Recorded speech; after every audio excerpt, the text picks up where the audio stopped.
দর্শক, বিশ্ব চলচ্চিত্রের সবচেয়ে মর্যাদাপূর্ণ আয়োজন কান চলচ্চিত্র উৎসবের ৭৮তম আসরের তৃতীয় দিন আজ। এই প্রতিযোগিতায় রয়েছে বিশ্বজুড়ে নির্বাচিত অসাধারণ ২২টি সিনেমা। কানের আরও খবর আমরা জানবো। ফ্রান্স থেকে এই মুহূর্তে আমাদের সাথে যুক্ত হচ্ছেন আমাদের সহকর্মী পার্থ সঞ্জয়।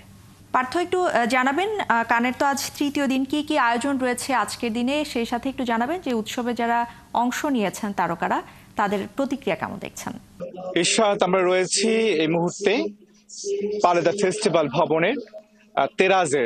এটি আসলে প্রেস জোন, এবং সেই প্রেস জোনে আপনি আমার পেছনে দেখতে পাচ্ছেন যে রেড কার্পেটের আসলে প্রস্তুতি চলছে, এবং সেই রেড কার্পেট আজকের দিনের প্রথম রেড কার্পেট, এবং সেই রেড কার্পেটে যারা হাঁটবেন তারা তো আর পালে দ্য ফেস্টিভ্যাল ভবনের পেছন দিয়ে তারা আসলে যাচ্ছেন। এবং যেই কথাটি বলতে হয় সেটি হচ্ছে যে আজকে সকালটাও বলা যায় যে এই উৎসবের আজকে তৃতীয় দিন, আজকে সকালটাও ছিল একই রকম ভাবে টম ক্রুজময়।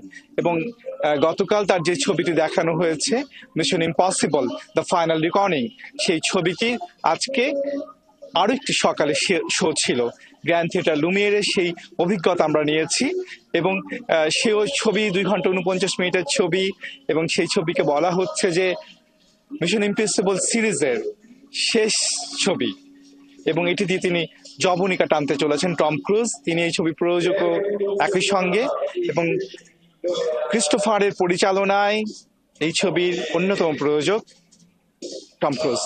এবং সেটি যেমন একটি বড় বিষয়, আর একটি বিষয় বলে রাখি, সেটি হচ্ছে যে আজকে কম্পিটিশন বিভাগে লড়েছে।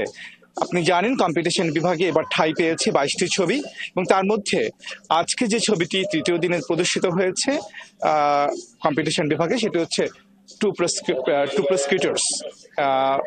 এবং প্রসিকিউটর্স, তারা টু প্রসিকিউটর্স ছবিটি 6টি দেশের প্রযোজনায় নির্মিত ছবি, এবং সেটি পরিচালনা করেছেন সের্গেই লজনিৎসা। এবং সেই ছবিটির প্রেস কনফারেন্স ছিল, সেই ছবিটির ফটোকল ছিল, এবং সবকিছু মিলিয়ে সেই ছবিটি আসলে প্রদর্শিত হয়েছে আজকে। এবং একই সঙ্গে বলা যায় যে ইন্টারন্যাশনাল ভিলাজে। ধন্যবাদ আপনাকে। দর্শক, কান চলচ্চিত্র উৎসবের খবর জানাতে ফ্রান্স থেকে আমাদের সাথে যুক্ত হয়েছিলেন আমাদের সহকর্মী পার্থ সঞ্জয়।